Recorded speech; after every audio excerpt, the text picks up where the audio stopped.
want to thank you first and foremost for coming on the platform. I really appreciate you taking out the time to come by and talk about some of the great work that you have been doing. Thank you. Yeah, no, it's my pleasure. And thank you for inviting me. Oh yeah, it's definitely an honor. For the viewers who may not recognize you, could you let them know who you are and definitely where you're from? Yeah, I'm Jeff Lieberman. I'm a filmmaker in New York City. I've been primarily making documentary films. I've made three films to date. The latest, most recent one is called Bella, about Congresswoman Bella Abzug.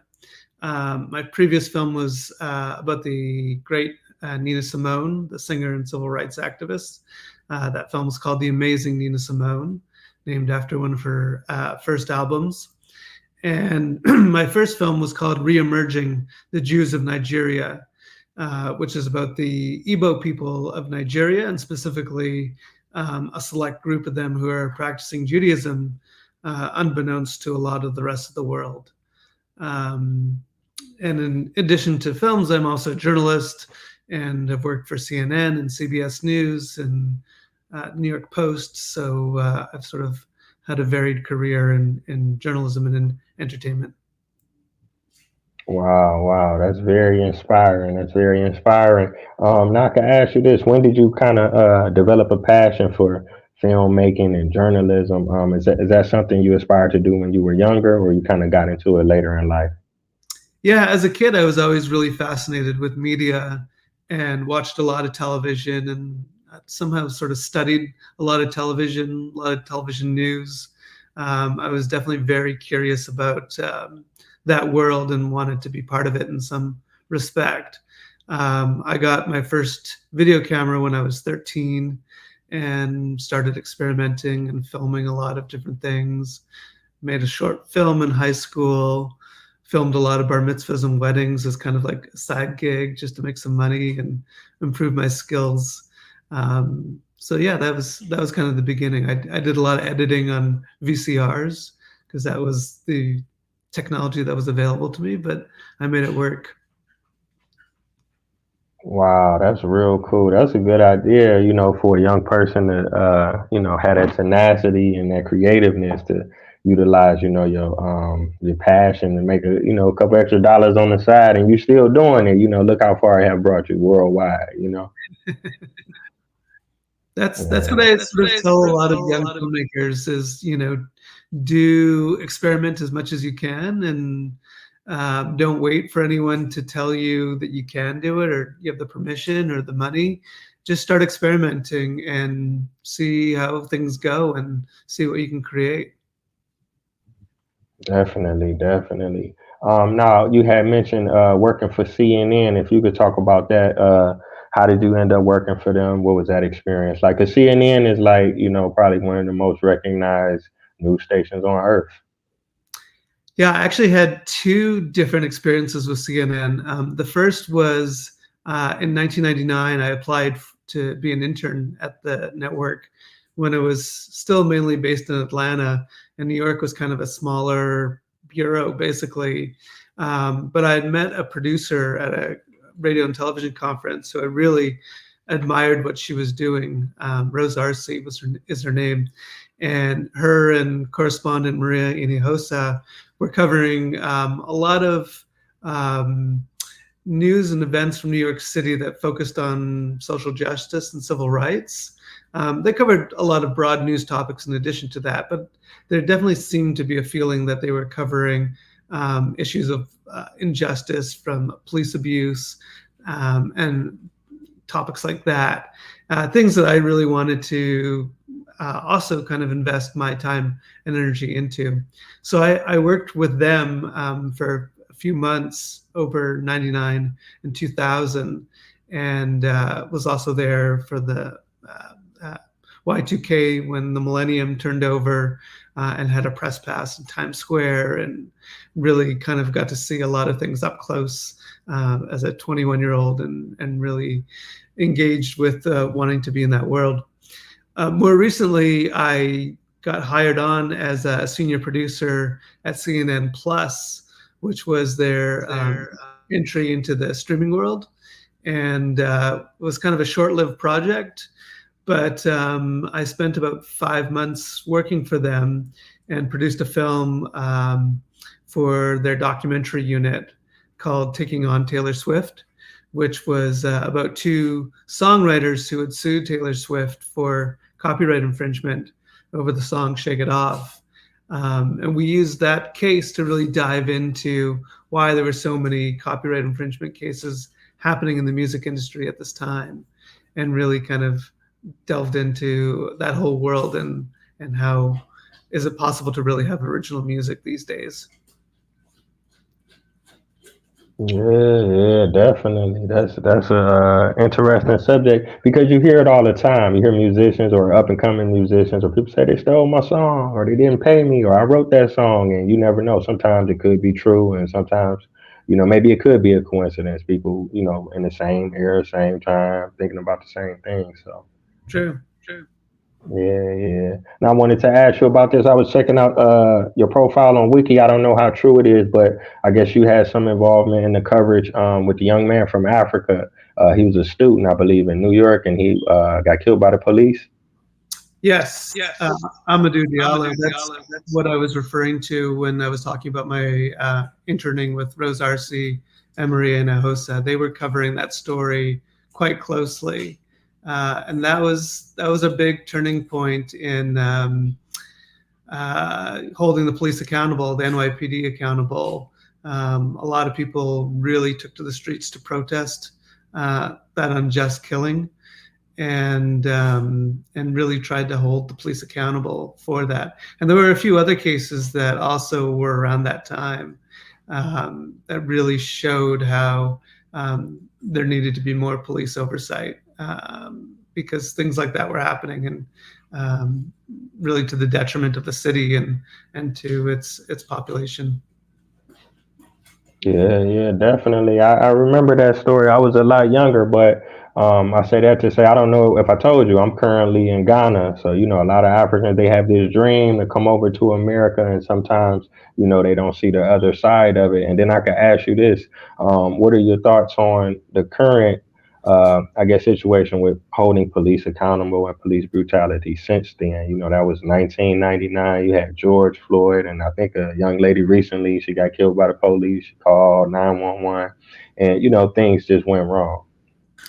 Yeah, it seems to be an ongoing issue. I was very involved in protesting during the George Floyd protests, and felt it really was a pivotal moment in terms of holding all police departments accountable, because clearly the issue had gone to such a degree that people were losing faith in the police, and people wanted to defund the police in a lot of cities, because of these issues that were happening, but also this idea that the police were just approaching situations incorrectly, that they were funded to a large degree, but they were using that funding to militarize and to take a very aggressive stance against the communities that they were policing.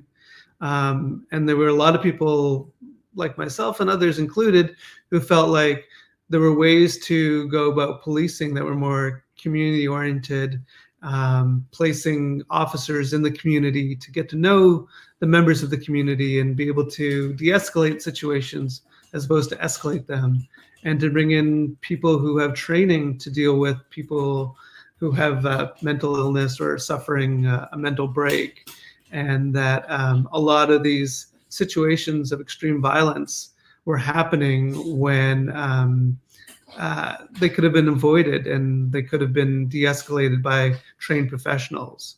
And so that obviously continues to be a significant factor and significant issue. And as you point out, just last week or 2 weeks ago, a woman was killed in her own home, and could have been completely avoided. And the police should have training to avoid those situations and avoid using violence. And so those stories are still very important, and change is still needed. Yeah, yeah, definitely, definitely. I wanted to ask you about your first film, The Jews of Nigeria. What exactly inspired you to even, pursue a topic like that? And what is the connection between the Jews and the people of Nigeria or Africa in general? Sometimes you hear about the East Africans, maybe Ethiopia, but not so much Nigeria. Well, I think each country and each ethnic group may have their own connection to Judaism. It's not necessarily that each connects the same way.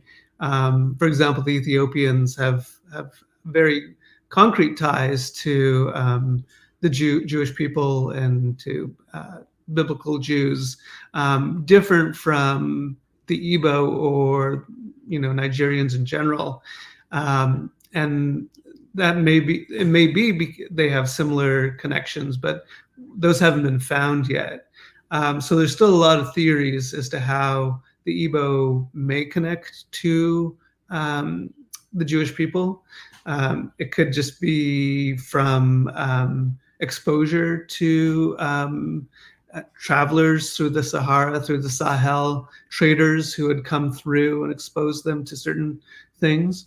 So it's hard to know exactly the exact origins. There's certain Igbo who believe that that the 10 lost tribes or 12 lost tribes are scattered and could have ended up in somewhere like Western Africa. So there's all sorts of different theories and possibilities. The thing that I thought was more interesting and more compelling was two things, basically. One is that the Igbo have a lot of similar cultural traditions and similarities in language between what the Igbos traditionally did and Jewish culture, like circumcision and certain eating and dietary requirements, restrictions, certain life cycle events, certain ways that women are asked to observe certain traditions during their menstrual cycle in Igbo culture, very similar to what very traditional Jewish people do. So there was all those similarities. But the most compelling thing I thought was that here is a group of people who are practicing Judaism unbeknownst to the rest of the world, really. And they're doing it with such compassion and with such conviction that who is anyone to deny someone from practicing Judaism or saying that they're Jewish when they're practicing with such conviction? And this is with very few resources. I don't know if it's the same is true in Ghana, but in Nigeria, I was told that it was very difficult to find Jewish items, that you can't just order things on Amazon, that credit cards aren't a thing, that basically you're limited to what's available in your area to purchase. So Jewish people like myself, often like pick and choose when we want to practice Judaism, when it's convenient, when it's available, when it's interesting. And here are people who are very, very devout, very, very religious, very, very committed to this whole idea of being a practicing Jew. And so therefore I wanted to sort of present that idea as like, okay, here is a people who are really committed to this practice and religion and continuing the traditions. And can we just accept them for who they are?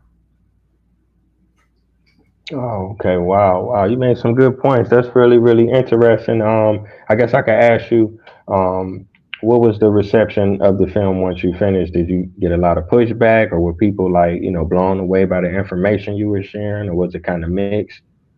Yeah, I'd say it is mixed. I mean, I'm getting still to this day reactions from people who are like, "This is impossible. This is some sort of scam. This is some sort of wishful thinking, maybe." And then there are other people who are just blown away by the beauty of it all and how touching it is.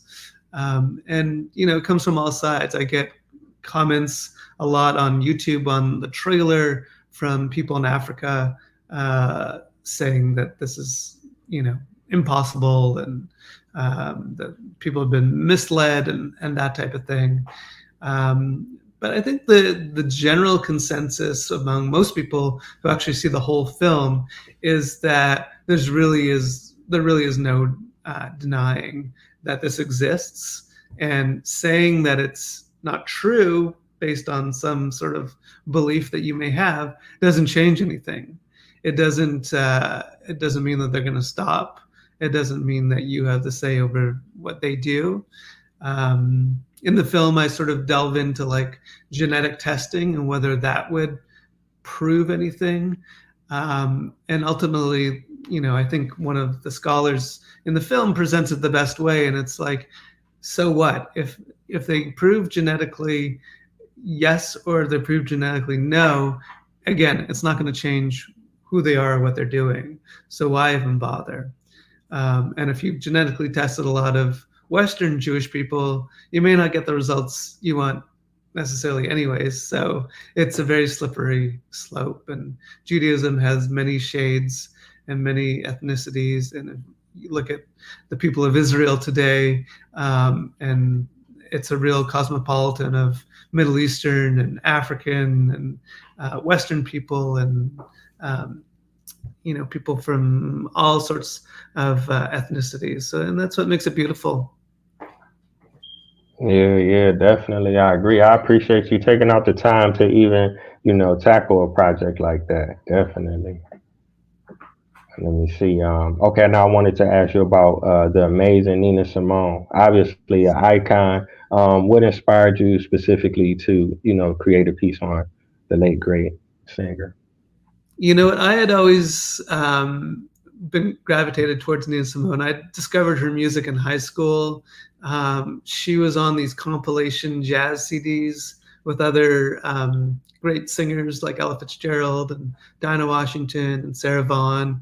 And yes, she was similar to them, but she really wasn't in that genre at all. Jazz was something that was put on her, but as I discovered through the film, was not a label that she really loved or accepted, and she thought it was sort of minimizing Black artists who were doing things beyond jazz.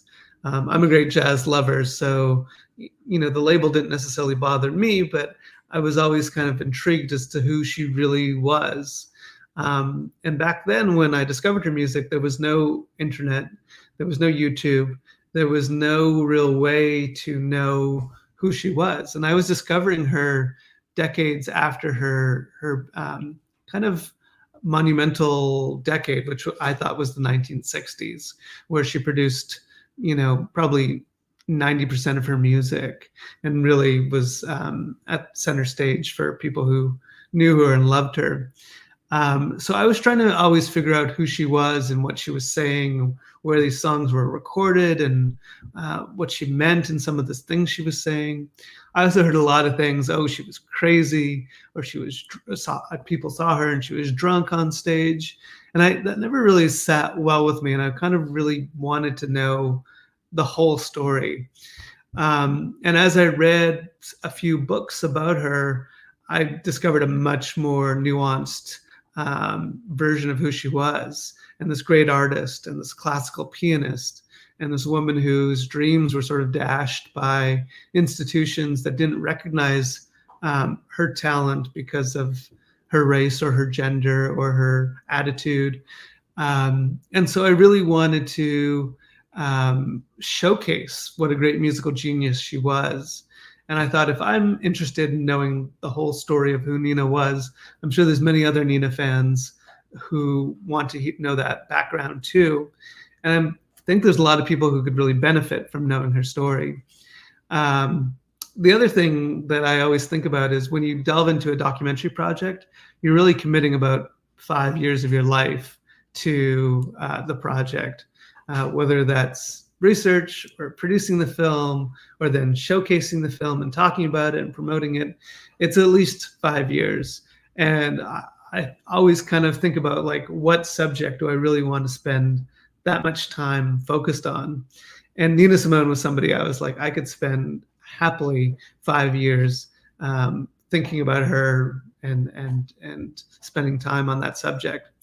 So that also motivated me. And I was very glad to do so. I really enjoyed the whole project and got to meet, you know, dozens of people who knew her, spent time with her, recorded music with her, were in her family, were friends with her, lovers of hers.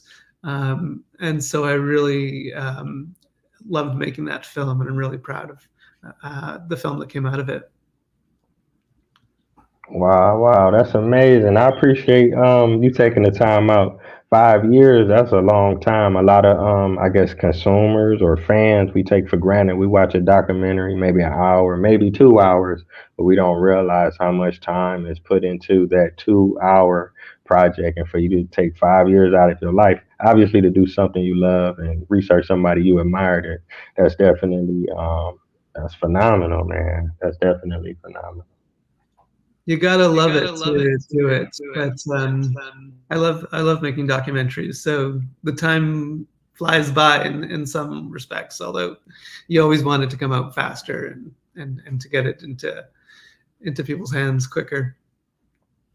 Yeah, yeah, definitely. Now I can ask you this: after you completed a project like that, like you say, you get to know the friends, the family, or people that may have worked with her or whatever. Does that change how you feel about the music? Do you feel more in touch and in tune with it, or does it sound better to you? How has that affected you as a fan?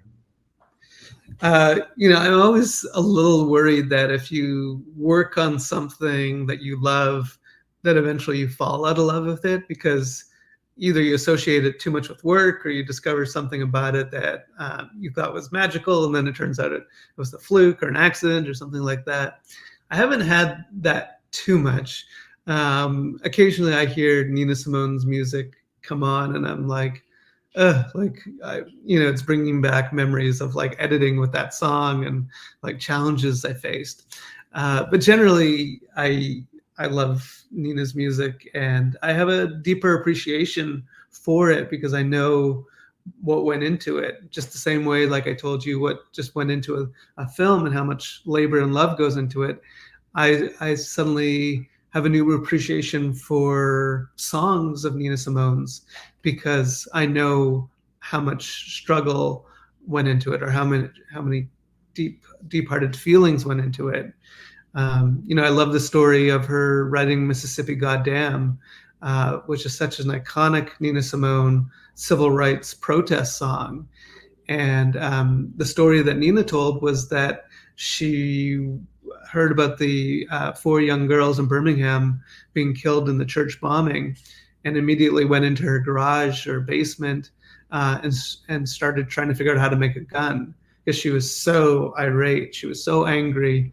It really was the tipping point for her. And her husband at the time, Andy Stroud, basically said, "Okay, Nina, stop.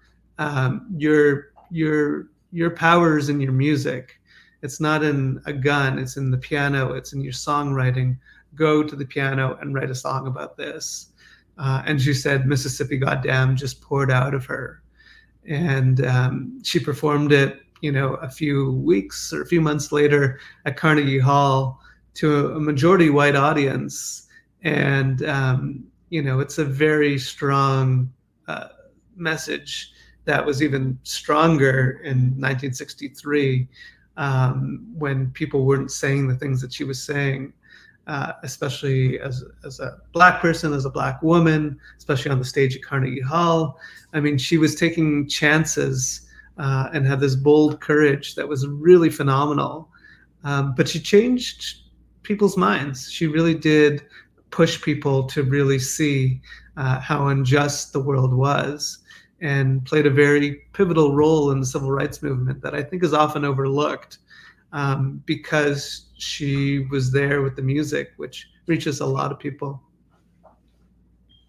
Yeah, yeah, definitely. Still reaching people, man. That's a beautiful thing that, like you say, her husband was able to talk to her and help her understand how powerful her music could be. 100 years later, people would still be in love and still, look for inspiration through her talents.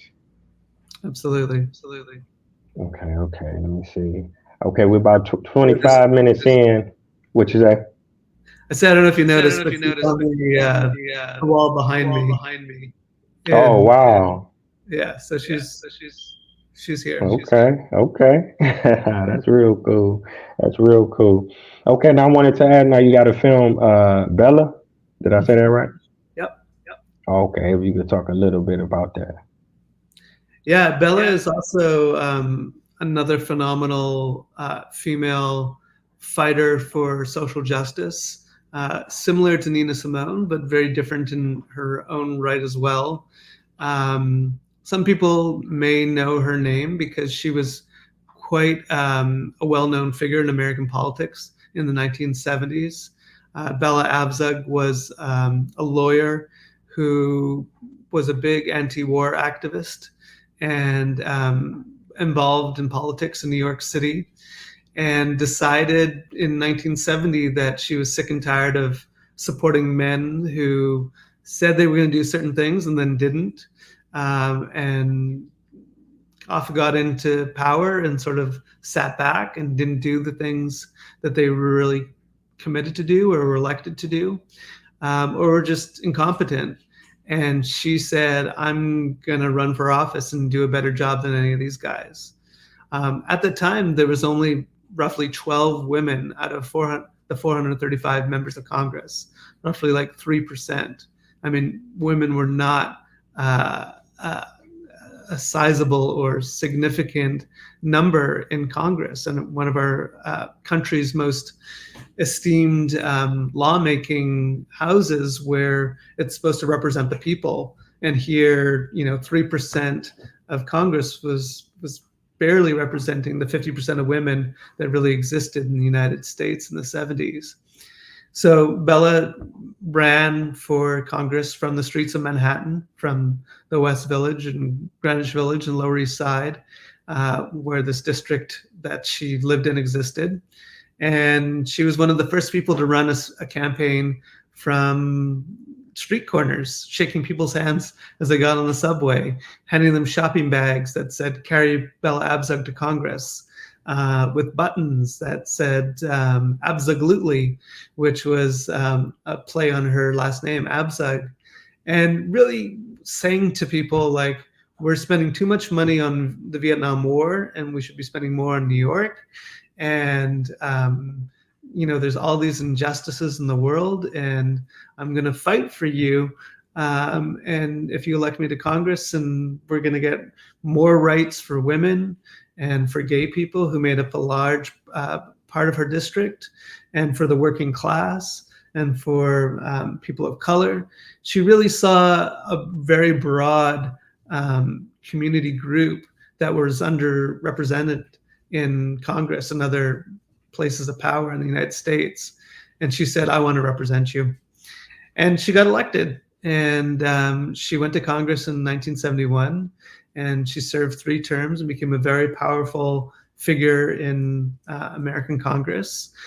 She was very well known because she always had a trademark hat, and the hats would really distinguish her. She had a real Bronx attitude where she came from. She had a swagger. People talked about, like, she would march down the street in always a very determined way. And she went on to become a real big figure in combating President Richard Nixon, who was seen as kind of misusing power, as we later found out in Watergate, and continuing a war that really had no merit and no victory in sight. And she was instrumental in helping defund the war, which not a lot of people know about, and which brought the end of the war because of the defunding. And also, she pushed forward a lot of civil rights legislation, including getting women to have credit cards in their own names. Up until 1974, with the passage of her legislation, women had to rely on their husbands or fathers to get credit cards in the United States. And they had to either co-sign or approve those applications and loans, et cetera. So there was a lot of injustice, gender injustice that she saw, and she wanted to fight. So she really trailblazed a path. and showed that women could do the job of a congressperson equal or perhaps even better than the men who were doing it. Wow, wow, that's crazy, man. What you said about the credit cards, I didn't know that, and I'm sure most people probably don't. That wasn't that long ago. My No, brother was born in the '70s. Wow, that's crazy. Now I yeah. can ask you this: we about 30 minutes in. So, are you working on anything right now? And for the viewers who want to check out your films, is it better to go to a website or go to like a streaming site to check them out? So, to answer your first question, I'm still touring with Bella, and I just came back from a couple cities that we showed the film in the summer, and we sold out our screening in Florida a couple days ago, which was really rewarding.